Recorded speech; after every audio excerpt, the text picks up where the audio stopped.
Hello. Hello. What's good, everyone? Hi, everybody. As I take a sip of my Zesty energy drink. Welcome to another episode of Neptune Sunday. I don't know if you can hear the excitement in our energy and our voices right now. Vogue and I are in the same room for the first time recording an episode together in person. For the first time in a year and a half. Episode number 28. This is wild.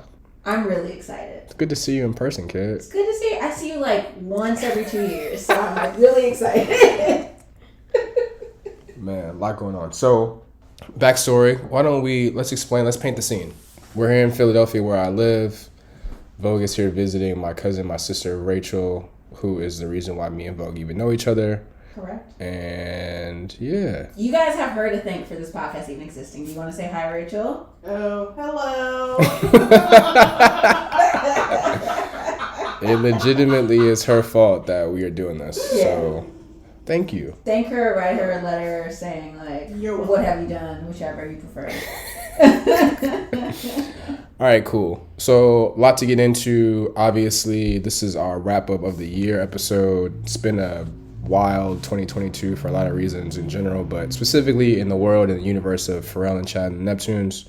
So first off, I want to start the episode by saying RIP to Vaughan, Hilton, big giant in the music industry, manager of a lot of your favorite rappers, who passed away last month. Vaughan actually got a shout out from us on the podcast back in episode 2 because we had a shared love for the Carters' Everything Is Love album. And so just wanted to give a shout out to him. I know when he passed away, there was a lot of people in the music industry that we saw on Twitter and across the music world in general that were really shaken by his sudden passing on around the Thanksgiving time. So I just wanted to show him love. I know there's a lot of people out there in the music space that hopefully you listen to this podcast and understand what Vaughan meant to the culture. So RIP, rest in paradise to my man Vaughan. So now let's get into it, Neptunes wise. My man P was busy this year, Bo. Yeah, it's, I feel like I say this a lot on the podcast, but like, it is so refreshing to see somebody who's been in the industry as long as he has be so involved in the way that he is. I don't feel like, for a lot of people who are industry veterans, they feel like they're out of reach or like disconnected from what's going on, but I feel like he's very connected to bringing on new people, bringing on new ideas. Like, it's really kind of a joy to experience as a fan. Yeah, so let's start off with Jupiter, which was P kind of letting go of his old self in a lot of different ways. I thought it was really dope to see a lot of those pieces that have been such a big part of his impact into the culture from a fashion standpoint. The solid gold Blackberry, all of the Jacob chains, like a lot of the stuff that's in the Pharrell books that he put out, the Places and Spaces, and the one about the fish. I can't think of the name of it right now. But overall, I thought that was dope just to see and relive some of those moments, that those specific pieces that really were wearable art. Yeah. I don't think and there's mention of it, I don't know that I think he gets the credit that he deserves for being influential on a visual fashion level. Right. Like, obviously, we connect him with like BBC and he has a Human Race line of stuff now, but he's been a really important figure, and I think it goes back to the conversation we have all the time about like, he's not like super flashy, super like, oh look what I have, but he has an impact in that way. Right. So it's very cool.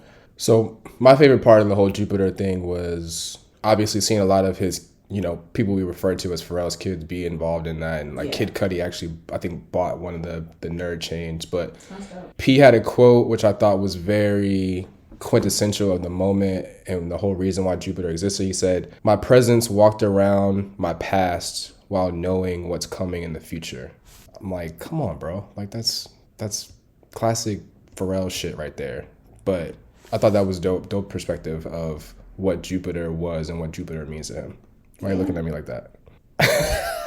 He's saying that he was present in the Jupiter like gallery, walking around looking at all this old shit that he used to own. That's his past, but he's knowing what's coming in the future. That's just okay. Pharrell's a little bit above me, so I respect it. My man is in a different space. So then we'll get into something in the water. Obviously, we talked about that on talked about the preview of it on episode 14 and talked about the wrap of it on episode 17. Yeah. Which was a wild time in that space in June. They actually had the Songwriters Hall of Fame induction literally the Thursday before the festival started, and then flew down to DC to get the festival kicked off. For me, and we talked in depth about this, the whole thing. I thought it was dope. It being in DC, the other tone episode where they had the Go-Go folks on there, I thought that was really cool. Yeah. That was very important to the culture and really showing it's not just about us coming to DC and having our festival here and then leaving. It was like actually showing and highlighting the impact of go-go music and DC music. But also, too, for people that don't necessarily realize how much there's a go-go influence in some of their music, like Finna Get Loose and Hot in Here are both directly inspired by Chuck Brown's Bustin' Loose in a couple of different ways. Obviously, Finna Get Loose has loose in the title, first of all, but then it's just like there's similar instrumentation in both of those songs, interpolation of some of the lyrics that are cool nods to Chuck Brown and Bustin' Loose, and it was cool to hear him do those two songs at the festival as well. Yeah, I think when we first started talking about like the conceptualization of Something in the Water being in DC, I had a lot of reservations because I thought what was special about it being in Virginia was like the connection to Pharrell and the roots of that. But I feel like he found a really good way to tie it to the history of the city, the history of like the music in the city that is kind of like doesn't get its respect. I think go-go is either overlooked or people don't really appreciate it. I've heard before it sounds like noise, so pots and pans. So I really appreciated him bringing that to light. We forgive Justin Timberlake for beating his feet on that stage or whatever it is that he caught himself doing. Yeah, Justin, I don't know if you saw that. Justin was at something with I can't remember the guy, Adam Blackstone maybe this week, and he like was dancing with him, and it looked so much more coordinated. Yeah, and I felt better. I felt like he redeemed himself, but the beat your feet thing was out of pocket. He was trying to show respect. I'll take it for what it is. We will appreciate the nod. We come down pretty hard on Justin, like as a community, so I'm gonna give him his flowers for that. Justin, what a guy. Other highlight of that, Something in the Water, obviously the Clips being back on stage for the first time in a while.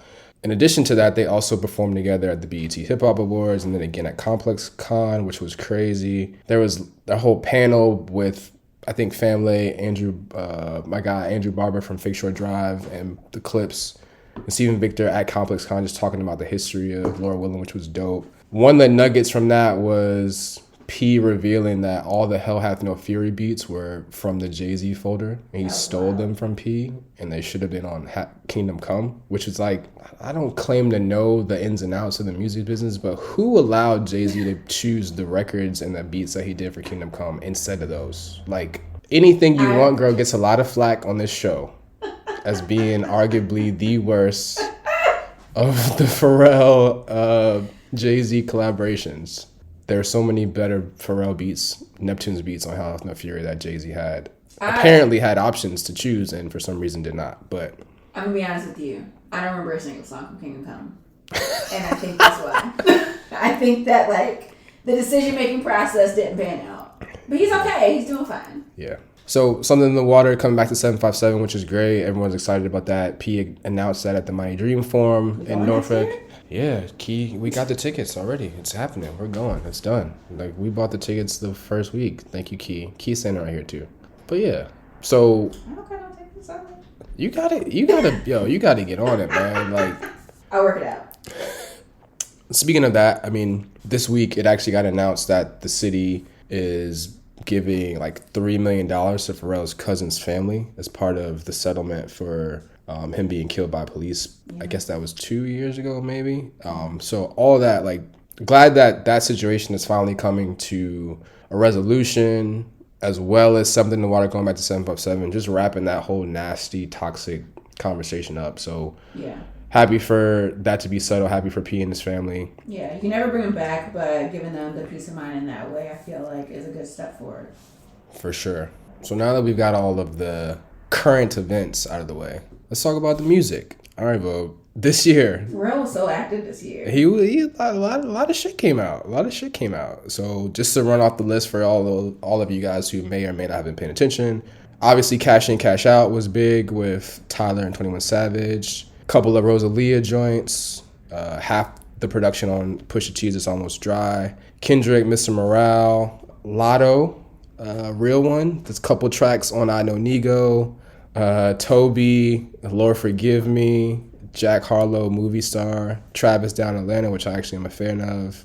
That's a really good song. And my man Omar Apollo, the Tamagotchi joint, which I think is dope. Omar going on tour with SZA. Yeah, I saw that. I want tickets. So I'm interested to know why Hit Different didn't make the album. But I guess they technically get credit for there's a snippet of Hit Different that's on the song Love Language on the SZA album. So technically that counts. It does count. I mean, I can get to a critique of that album, but that's a different podcast. Don't get me started. I have some words for her. But I think that Hit Different was so impactful on its own. Right. It kind of like, you didn't need to throw it in with like what she had going on. Because like it was thematic. Right. So I get why they may have left it off. Do you have a favorite out of those songs? Well, also let me say, Hit Different also came out like 5 years ago. It wasn't this year? No, Hit Different came out in like 2020. Yes, that was a long time ago. Vote. It's not 2020 now. Wait, what year? What is happening? What is happening, girl? Look, man. Okay, so what's my favorite out of the 2022 releases? I mean, I really liked. Here, I'll throw a wrench in it, right? I really, really liked Jack Harlow, Movie Star, more than I should. I thought that was really good. I really like Down in Atlanta. I think people hate on that because I think anytime you have big names get together on a song, people expect it to be the best song ever made. Yeah. It's like, no, like it's a good song. No, I think it's a solid song. It's a good song. But I'd say if I have to pick a favorite, it's definitely got to be something from It's Almost Dry. So let's just say Neck and Risk. There you go. Sure. Okay. I'll buy that. Jay-Z. Gotta give love to Jay-Z wherever I can on this show. Well, true to me, I'm going to go with the song that has Tyler on it. Mm-hmm. Cash In, Cash Out. That's a good song. It's a really good song. I feel like it did really well. I also was a really big fan of Tamagotchi. Tamagotchi's a really good song, too. I wish more people knew it. Yeah. But yeah, I think those are my two favorites. I wasn't really I listened to the Rosalia tracks, wasn't really crazy. I kind of don't get her thing. But I just always love hearing P do stuff that's like, quote unquote, non-hip-hop. Right, for sure. Yeah. Yeah, the Omar Apollo joint is really dope. Yeah.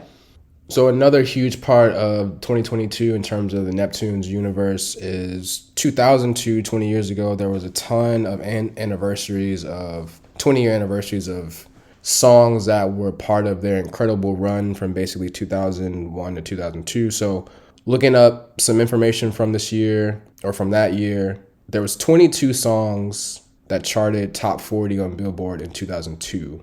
Is that like normal for a producer to release that many songs? No. What I'm saying is out of all of the songs that released ever, there was 22 songs that charted in top 40 on Billboard, but 7 of them were produced by Neptune. So 7 out of 22 like that hit the top 40. Like that's crazy. Like I mean that's still impressive. That's very impressive. I maintain my question, is that normal for a producer? No, of course it's not normal. These guys aren't normal.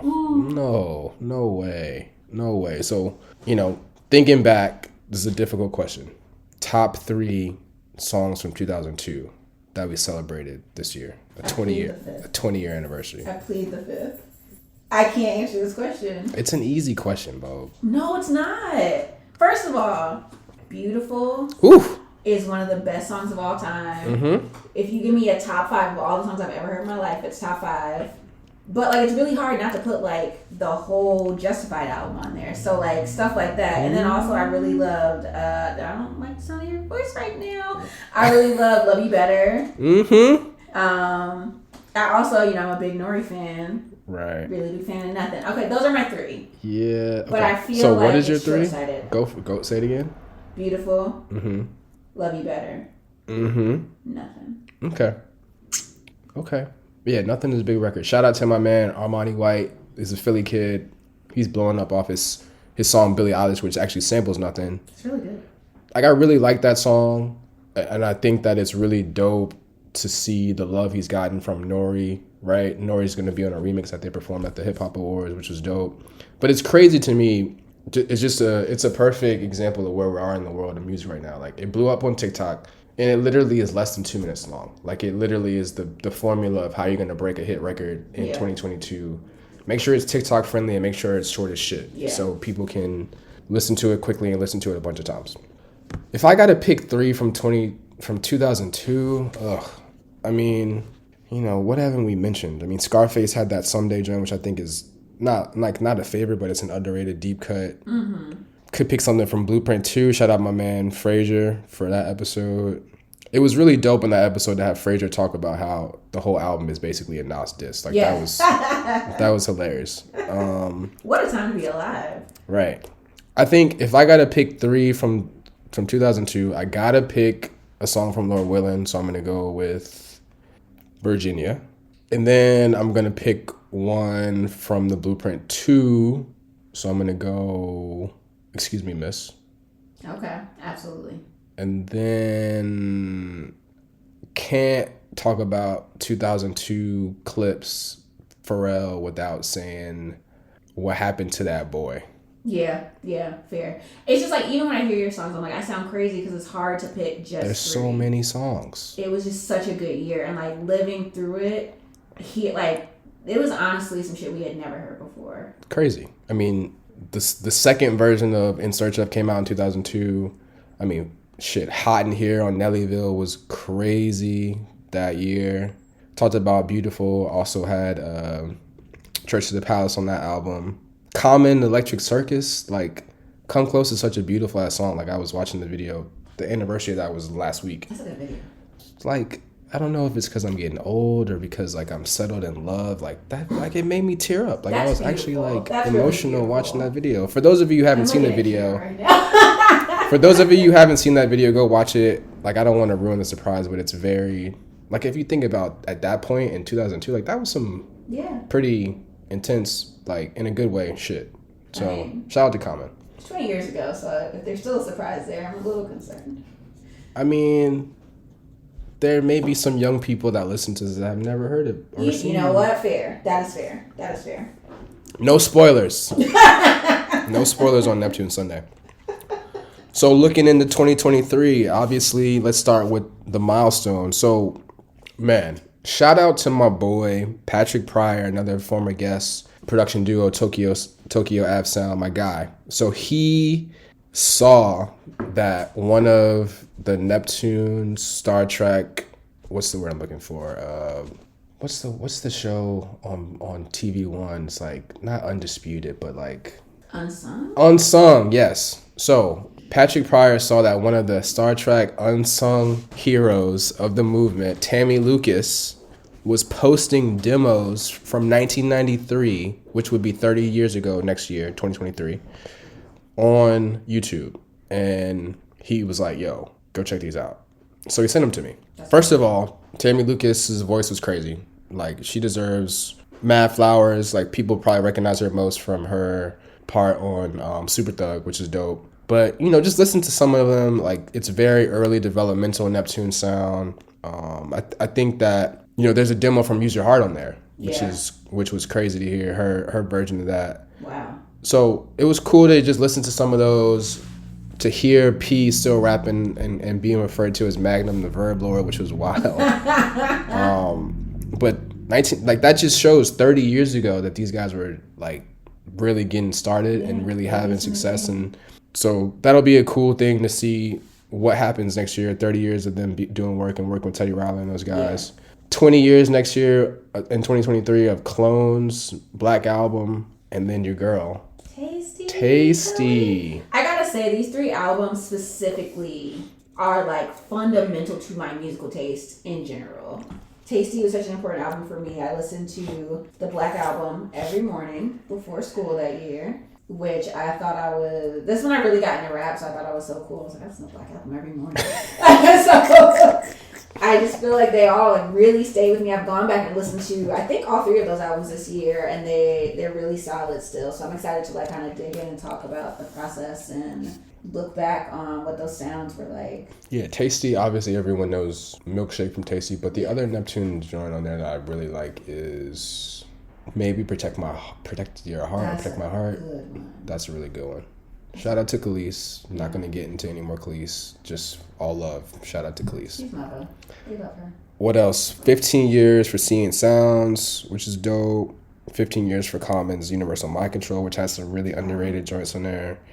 So 10 years, 2013 is what I like. People have referred to as Pharrell's resurgence year, which is the Blurred Line year, the Daft Punk collabs, like Sweet Life from my man Frank Ocean. So it'd be cool to talk about some of those songs from 10 years ago. And then, of course, 5-year anniversary for the one and only, the Man of the Woods. You didn't have to introduce it like that. So just be prepared. We've talked about this on a couple different episodes. Shout out to Aisha for calling us out and making us talk about how we've slept on this album. But in 2023, you will get your analysis, your discourse on Justin Timberlake's The Man of the Woods album. Finally. I'm going to listen. I'm going to listen to the album. I make no promises on how much I'm going to like it. I may go back to sleep. Nah, man. It's some joints on there. I can admit it. I can admit that I revisited it enough to feel confident that it's not as bad as we initially made it out to be. Okay. I trust your taste, so. Yeah. So the other elephants in the room for 2023, though. First off, is the Clips reunion album coming? If you ask me, I'm telling you it's definitely coming. Yeah.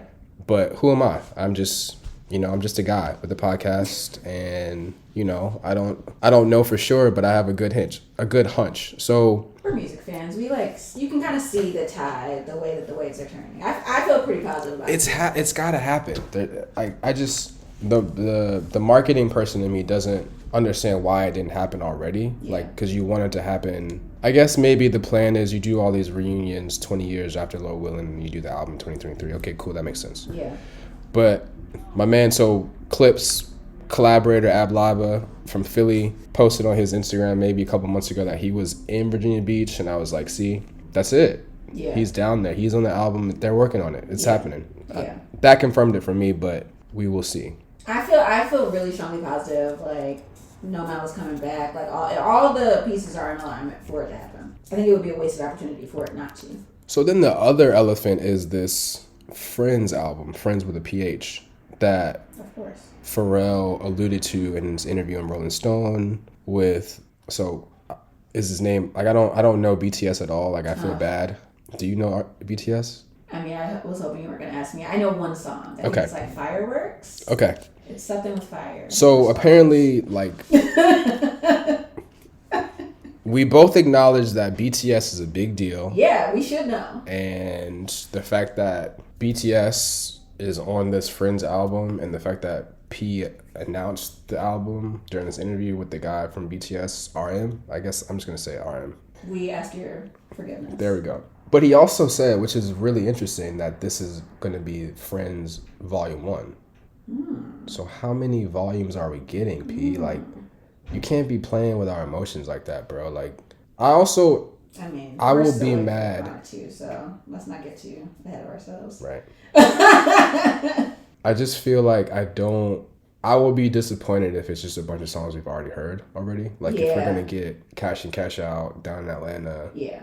And a couple of these other, like, maybe a couple of the I Know Nego tracks or something like that. Pete, don't let me down, bro. Don't let me down. It's the 20th anniversary clones. Like, you have to. You gotta do it up. You gotta go hard, man. You gotta go hard. So I'm expecting big things from that. Yeah, I'm hitting the prayer mat. Someone's gonna make some shake. All right, Vogue. So what has been your favorite moment of the episodes from the season? Like, we had a lot of fun this year. Yeah. I have 3 moments that come to mind. One was, I wasn't on this episode, but it was really fun listening to the bracket episode. I actually want there to be more brackets in this podcast series. It's always really funny when you link up with your guys, so it was a fun episode. Because those guys are characters. All of them. Shout out to my boys. Gramp, Steve, Ray, Mark, Ty, Chauncey, Dave. Who am I forgetting? I can't forget anyone. Hi, guys. I think that's it. Steve. Did I say Steve? I gotta say Steve. Because he's the main one. He's the main character. But yeah, The go ahead. secondary moment was us. Like, I was out of town for something in the water, so I was a little disappointed that I couldn't go. But it was actually really cool seeing how they did. And I said this on the episode. It was really cool seeing how they did it. So if you weren't in town, you could still have access and being able to talk about that on the podcast. And I also really enjoyed talking about Justified. And the video clips you found, kind of like chronicling the process. That was something that, like, I think for fans it's really special getting to see those moments. Especially something that I've listened to so much. For sure. I think, this podcast is definitely a cool labor of love for us. And I really enjoy just the fact that people listen to it. And I've said this before, is just crazy to me. The fact that, we started a Twitter and there's people who follow the Twitter and interact when we post stuff. Like, just the fact that there's people who care and want to hear our voices talk about this is dope. I'm just super thankful for the guests that we've had, because we've had some, like, pretty solid people on the show who are, like, not just random folks. Like, we got New York Times bestsellers and that was a great GQ magazine guy. Shout out to Fraser. Obviously, Tins is a family man of the. He's a member of our family, so having him on the show is great. Speaking of family man, got a baby on the way. Can't wait for my man to get here. He's gonna be born in January. Tins. Shout out to Tins and Jade. But yeah, I mean, I'm just thankful for anyone who listens. I'm thankful for the guests of taking the time to spend some time with us and talking about this stuff. I say my favorite moment. I mean, I definitely think that the bracket episode was dope. The Michael Denzel episode about the Clips. That was great. The Clips 20th anniversary was dope. My conversation with my man Mike Flesher about, right before he went to Mighty Dream was really cool. Just, I think those 3 episodes are really kind of like my personal story on the podcast, right? Is like those are like, that's some Virginia shit. Like me and those guys, me and Michael Denzel Smith, me and Tins, me and Mike Fletcher, like, are on here talking about stuff from a perspective of being kids growing up at that time, listening to his music and being influenced by these guys from Virginia, which is, like, very important. Yeah. So if anything, like, if that is part of what this podcast does, is give the outside world. I mean, we have people that listen to this podcast in 16 different countries, Vogue. Did you know that? I did not know that, actually. It's wild. So if there's people in the Netherlands that are hearing this podcast and hearing me talk about Virginia, like, hopefully they learn. So that's a dope too. So overall, I'm just thankful. I'm excited about some of the episodes and the topics, and obviously the anniversaries we just talked about that we're going to try to cover in 2023. We're going to get creative with it. I look forward to having some other really cool guests. I got some tricks up my sleeve. In terms of some people we're going to try to get on the show, which I think are going to really blow people's minds. So I want y'all to know I know as much as you do. This is news to me. There's some people, there's some big names that we're trying to that could be on the show in 2023 that would be wild. So looking forward to it. My commitment is to come up with a name for our listeners. We need, like, a listener. I mean, okay. You can't use friends because it's already taken. Right. Don't think about it too hard. Now we got to unveil it next year. Right. Okay. That's Vogue's on that. job. So He's at getting some the guest to come point up with a name. in 2023, you listeners out there will have a name. Oh shit. So how can I talk about my favorite moments from this podcast and not talk about Cheyenne being on here? Like, oh my gosh, goodness right. gracious. That was so cute. Shout out to my mother who were being on the show, celebrating her 70th birthday, which was great. So just forget everything else I said about my other favorite moments. That's the most important moment of this show forever, for all time. All right. Vogue, it's been a great year. This is fun to do in person. Maybe I'll just, like, come up to Philly once a month. Yeah. Rachel's about to leave though, but that doesn't mean that I won't be here. Touche. Right. We'll be here. We'll be fine. It's been a great year. It has been. Let's just also talk about how we said we're going to do 1 episode a month, and we ended up doing, like, twice that. Yeah. But a lot of that had to do with just shit came up that we had to talk about, or people that I reached out to finally hit me back, and I was like, let's get you as soon as we can, right? So appreciative, again, like, of everybody who's been listening. Appreciate the people that's been on the show. Appreciate of you, Vogue, for hopping on, man. It's good to see you in person, yo. This is crazy. I know. I was going to say, I always really appreciate you including me in on the show. Like, this is your brainchild. Just happy to be a part of it. Excited for another year. It's going to be crazy. Yeah. All right, yo. Everybody, thank you. Appreciate you. catch you next Neptune Sunday in the year 2023. Peace and love. Take care of yourselves.